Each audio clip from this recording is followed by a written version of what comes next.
సినిమాల గురించి ఇంట్రెస్ట్ ఉన్న వాళ్ళు ఈ మధ్య ఎక్కడ చూసినా విన్నా మాట్లాడుకుంటున్న ఓ సినిమా పేరు రాజు వెడ్స్ రాంబాయి.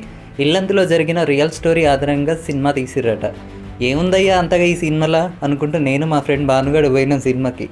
అసలు ఏమన్నా ఉందా సినిమా? ఎక్కడా బోర్ కొట్టలేదు. ఒక్కరిద్దరు ఆర్టిస్టులు తప్ప అన్నీ కొత్త మొహాలే. సరే సోది ఆపి స్టోరీకి వద్దాం. ఓ పల్లెటూరులో పేద పిల్లగాడు మన రాజు. పెళ్ళిళ్ళకు ఫంక్షన్లకు బ్యాండ్ కొడతాడు. ఆ ఊర్లోనే ఓ మిడిల్ క్లాస్ పిల్ల రాంబాయి చక్కగా కాలేజీకి పోయి చదువుకుంటుంది. ఓ పెండ్లిలా రాంబాయి రాజు చూసుకుంటారు.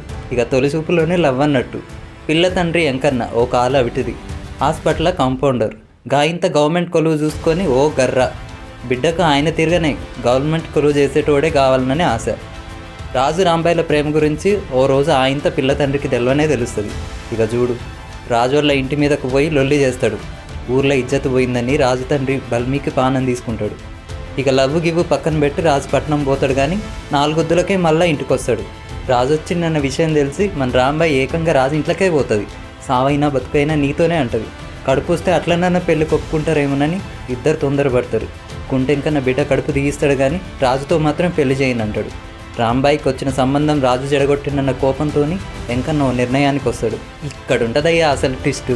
రాజుకు రాంబాయికి పెళ్లి చేస్తానంటాడు. పిల్లగాడే హ్యాపీ అనుకుంటున్న టైంలో ఎంకన్న మనసులో కుట్ర బయటపడుతుంది. ఆయన పనిచేసే హాస్పిటల్లో ఉండే ఎయిడ్స్ పేషెంట్ల రక్తం శాంపిల్స్ తీసుకొని ఇంటికి పోతాడు.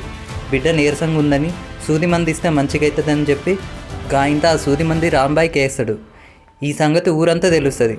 హాస్పిటల్ ఉన్న రాంబాయి కాడికి పోతాడు మన రాజు. ఎయిడ్స్ వచ్చినా సరే సావైనా బతుకైనా నీతోనేనంటాడు. పెళ్లి చేసుకొని 7 జన్మలకు గుర్తుండిపోయేలా 7 ఏళ్ళు కాపురం చేస్తారు. చివరికి ఆ పాడు రోగం చేతులనే పానం వదులుతారు. ఇదే సింపుల్గా సినిమా స్టోరీ. నేను చెప్తే ఎట్లనో అనిపించవచ్చు కానీ చూస్తే మీకు మంచిగా అనిపిస్తుంది. బలగం సినిమాలాగా